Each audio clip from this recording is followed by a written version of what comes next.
Hello, Stephen White, Trek Movie 89 here. Just watched the Orville, episode 10, Blood of Patriots. Um, it was good. I think there was always going to be some cool down after how great episode 8 was.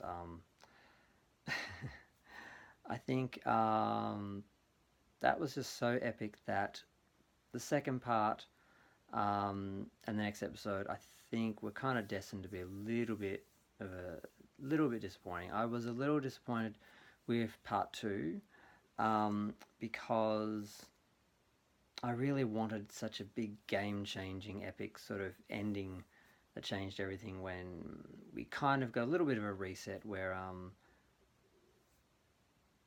they end up taking Isaac back and so forth. But there's no mention of Isaac, I think, in this episode. He's not featured, so it wasn't a total reset where the next week he's just back being a refugee and being a member of the crew again. But this episode was just a one-off tale. I went back into Lieutenant Mulroney's past. A friend of his, someone who saved him a long time ago in a mission, was kept in a prison camp by the Krill, and it reminded me a lot of an episode of Star Trek Deep Space Nine where Major Kira had someone come back from her past who was trying to execute a terrorist plot against the Kardashians. Kardashians, oh my god, the Cardassians. How could I get them confused? Um, and and even right down to the fight on the shuttle, there's a lot of this with the Orville. There's a lot of redoing Next Gen and that era of Star Trek, which is fine. Now, basically, they find the Krill approach the Federation, I'll call them, for a treaty, and they are supposed to meet and discuss it, and they send Captain Mercer because of his experience with going undercover with them and so forth and so on. And when they arrive, they find a shuttle, stolen shuttle, trying to escape, a Krill shuttle, and they take it on, and Mulroney finds his friend, and he has a daughter that is traumatized and doesn't speak, and you know pretty quickly that, well, they have to establish if he's guilty or not, because if he's guilty, they have to hand him back. If he's innocent, not, and then they can continue on with the peace treaty, because it interrupts the peace talks and jeopardizes the peace talks, obviously, because he's accused of destroying 3 ships and killing people. So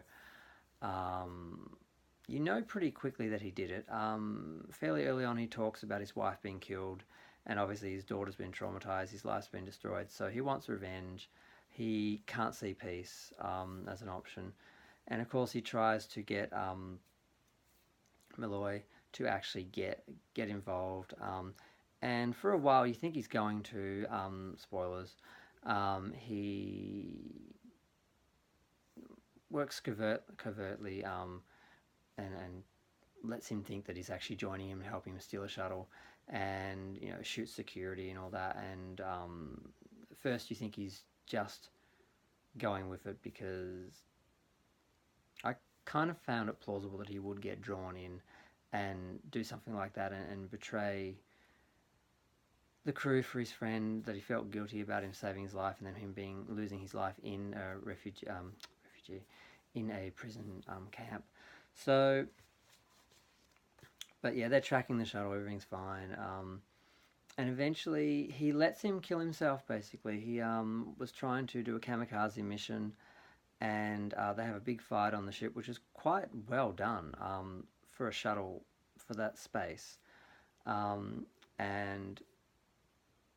he damages the MacGuffin, the bomb, whatever, that he was going to use. That was created interestingly, because you don't actually know how did this one little ship destroy the shuttle destroy this Krill ship, battle cruisers, because there's an alien race that has blood that basically can be used as an explosive when it is exposed to oxygen or certain chemicals. So he found this girl. So his daughter was killed as well as his wife, and he finds this girl, and he takes her on, and he's taking her blood and keeping it, and he actually made a weapon out of it. He made warheads basically using that. And at some point that's damaged, and it's either come with me, survive, or stay here and die for no reason other than revenge. And it shows how futile revenge and war really is. So it was good. Um, Malloy, I keep wanting to call him Maloney. Malloy is fairly convincing. At first, he comes across as kind of naive, and you don't really. I wasn't really with him, but then it becomes more real, and the actor's performance is much better. And he dies. He's saved. He throws himself out of the shuttle before it blows up, and then he's picked up by the Orville by a tractor beam, which is pretty cool. But like a lot of the Orville, that stylistically, it's a little bit simplistic, but still good. The explosion was great. You're not really surprised by a lot of things. You weren't really surprised that he was guilty, that he wanted to do that. He was going to try and get his old friend to help, all that. When the security guard turns her back on the girl, who has been mute the whole time, hasn't spoken, wouldn't let herself be scanned or anything, which is why they, of course, didn't find out she was an alien, this alien that had the toxic blood.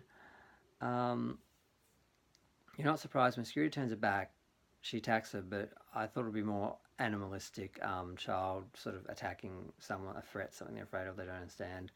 But, of course, she's just been play acting. She pulls out a knife, and yes, there were elements of the show. It wasn't, it was good, but it was a step. It was good, but it wasn't, episode 8. And it's going to take them a while to top that or match that. So, but I think we all knew that coming in to watch it, that it wasn't, that it's going to take a while to live up to that. If it wasn't an extension of that and follow up of that, if it was its own story. But that's part of the danger with that sort of format, because one episode's great, one episode's bad. You can have stories that carry on, that pay off, and then you have ones that are just on their own. I'm taking some notes. I'm just checking, is there anything else? No, it's a good episode. No real progress in any ongoing arcs or anything. Not quite sure where the series is actually going, where it's going to end for the season. Are they just going to be sticking to the Star Trek format and just Next Gen format and just ship of the Alien of the Week, Planet of the Week? I'm guessing the Krill, Trees, Petey, and Peace and the Isaac's people. I'm sure. I don't know if those are going to conclude separately, or if that's all just going to come to one big. If they're going to have a big series ending, or if they're just going to go through the paces. So yeah, I don't have anything to say. Discovery is not as bad this year, but the Orville is still the one that's holding my interest and holding my excitement, and it's what I'm sort of waiting for, and I get to watch it live on TV and enjoy the beauty shots, and it's a much better experience, and I am enjoying it. Season 2 overall is better than Season 1 so far. I don't have much else critical to say. The show, sometimes I have moments where I think it's being a bit naive and playing down to the audience a little bit, but usually it pulls back up for other moments, which are quite surprising and well done. But, every series is going to have episodes that are better or worse, and this is a good episode. It wasn't the best episode, but I still enjoyed it, even though I knew where it was going. The characters and the acting were good, so they saved it.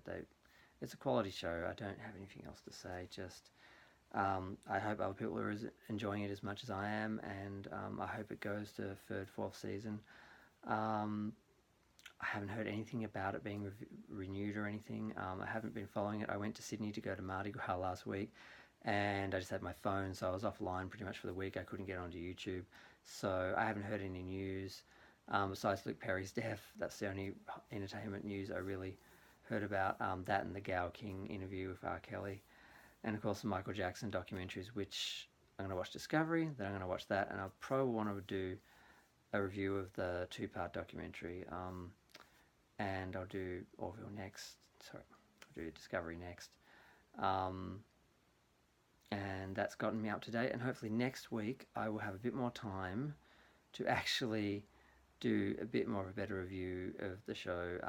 These last ones have been a bit rushed. I've sort of done them all in one day. But thank you for watching, and I hope you're enjoying the show, and I hope I have something to say about the next episode too. Thanks. Bye.